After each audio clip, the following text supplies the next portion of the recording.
Hey there folks, I'm Cav and welcome to this video, and a while ago when EA Sports WRC was released, I said once I hit the 100 hour mark I would leave a second review. And I hit the 100 hour mark in the past week. So what I'm going to do is talk about the things that I've found since then. I've been talking about the updates that have happened in the, nearly 6 months since the game's come out. I mean, we're expecting VR within the month. And I'll talk about what I enjoy about it, where I think it could be improved, and what I hope the future is, and what I fear the future is for this title. So firstly, what I enjoy about it, it is a lot of fun. There's no two ways about it. In terms of my experience in WRC games, I have played, I think, pretty much every single WRC release there's been. WRC 4, by Milestone, I probably have the least experience in out of any of them. But I've owned all of the Killerton ones, I owned all the Evolution Studio ones, and heck, I even have the old WRC arcade game for the PS1. And in terms of then the Dirt franchise, the Colin McRae franchise, I own every single one, and I've pretty much played every single one as well. I was born just after the first Colin McRae rally came out, and I've been playing these rallying games and sim racing games for as long as I can remember. With Ride Championship 2000, or Richard Burns Rally, which I had on the PS2 when it came out, and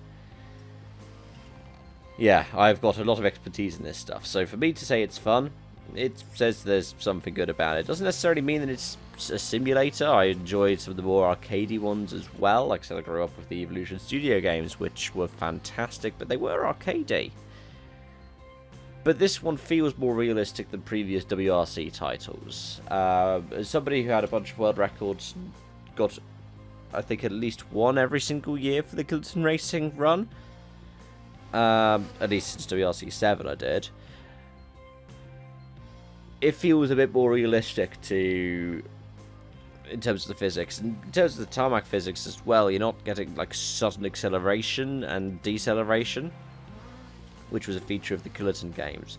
Now, I don't think the tarmac racing is perfect, so I'm not going to be making that assertion at all, because there is still some improvements that you could have.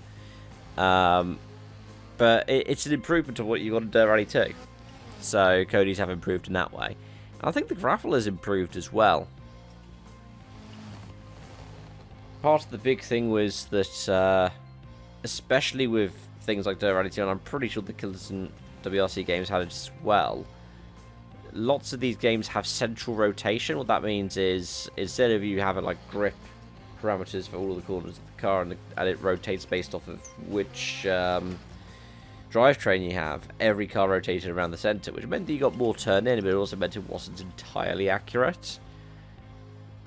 I mean, one of the things I find really cool in WRC is if you have a look at the tyres, you can see that the tyres move and malform and stuff like that depending on the terrain.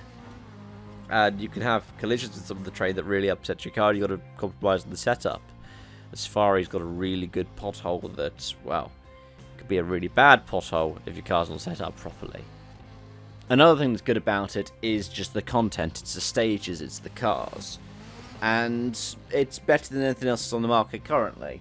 I mean, in terms of Richard Burns Rally, the best one that I've ever come across for Richard Burns Rally in terms of content would probably still be RSRBR. I know Rally Sim fans are seen as the pinnacle now, but RSRBR and even RBRCZ had more cars, they had more different, in terms of variety of series, and they had more stages, though I think Rally Sim fans comes a bit close to that now. And given that game has been a modder's dream now for 2 decades, and it's bigger in terms of size of WRC, I would have hoped for more variety in terms of the content for that.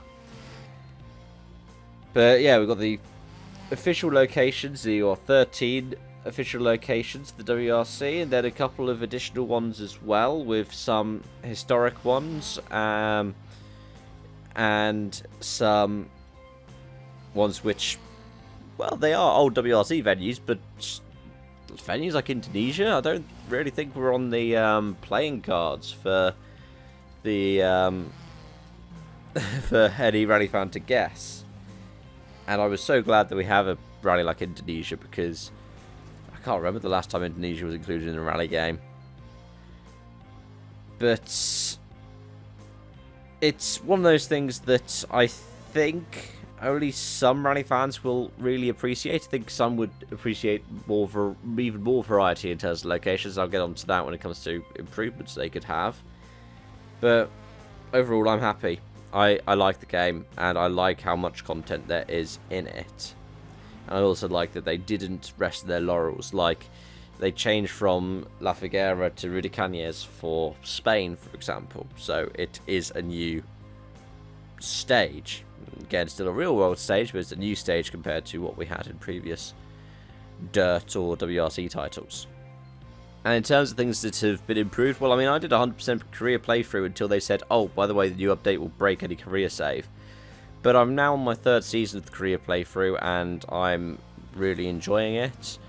I think there are some bits that could be improved in that as well, but I do overall quite like the progression, and it's an enforced progression as well, in that you can't just keep every car that you've got. You have to sell it to make sure you're coming in under the budget. But we'll move on to the improvements, and honestly I think that is one of the things that could be improved. Now, it was a problem if you had the Season Pass for Dirt Rally 2.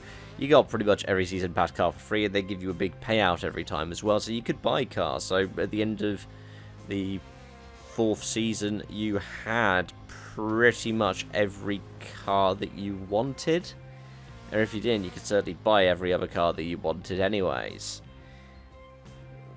With this one, I think it's too far in the other direction. It's very hard to have a collection of cars, but then you're not expected to use all of that collection because of the way that the calendar system works.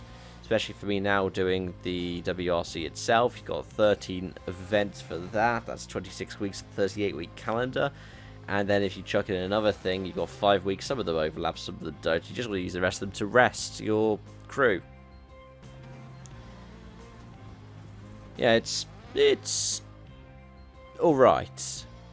I would love to have the more kind of variety and not having to rely on the benefactor, and instead relying on things such as your earnings like you have in the Dirt Rally games. I'd also like the idea that you could choose which event you're doing in WRC 2 a bit more, because you just get given the ones that you're going to do on the calendar.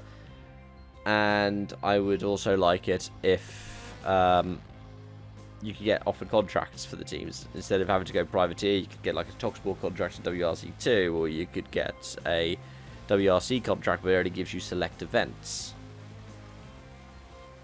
And I understand part of the reason why you've got these teams, every single driver in the Rally 1 category at every event, is because they want to pad it out, but it's still a shame that they have everybody at every event. I would like it if you could get like a part-time schedule and go, okay, you're doing these events for Hyundai, for instance. But yeah, it's not to be. And one other thing, whilst I have praised the content, I was going to hope there would be more. And especially because WRC promoters own so many other licenses, especially the ERC. You could chuck in more ERC events. It gives us more tarmac rounds to be able to attempt. And some of them, like the Barham Rally, are incredibly tricky. They're trickier than CER. And they're different to Croatia or the Monte or Corsica or Spain, which I'm so glad that we have Corsica in the game. I'm so glad we have Spain, because it means we get more tarmac locations. But it'd be nice to have even more in that game. And hopefully, judging by what they did with their fan survey, they're considering adding DLC of free or paid to the new EA Sports WRC instead of releasing a whole new title this year. Because that's what I would fear. I would fear that we fall into an annual release cycle. Now, Killerton, I mean, I still enjoyed every Killerton game, and one of the good things they did was it was largely additive. When you got WRC 10 and WRC Generations, they still had Australia in it, they still had Germany in it, albeit it was Panzerplatte, but they still had Wales in it. Heck, they even re-added San Remo, which wasn't even in any run of the KT Racing games. I think doing something like that is fantastic for the fans and for the sport, because it just means that you can go, alright, I want to try this one classic event here. And if you did San Remo, you could have a properly mixed surface San Remo. Because with Spain, we've already gone for the full tarmac version. But for me, I love that we've got 2 winter rallies. I love that we've got a variety of different gravel events. But even if it meant that you just, like, re-added El Condor and Sweet Lamb Hafren, that would be brilliant. If we could then get even more events in there, that would be wonderful. And super specials. I know every initial release of WRC series doesn't include super specials. It doesn't include street stages. Those things then get included in later editions. Please, could we have something like that? A nice head-to-head mode like Colin McRae Rally 2, for instance. Anyway, so those are my thoughts. Let me know yours in the comment section down below. Thank you so much for watching, and I hope to see you again soon. Bye for now.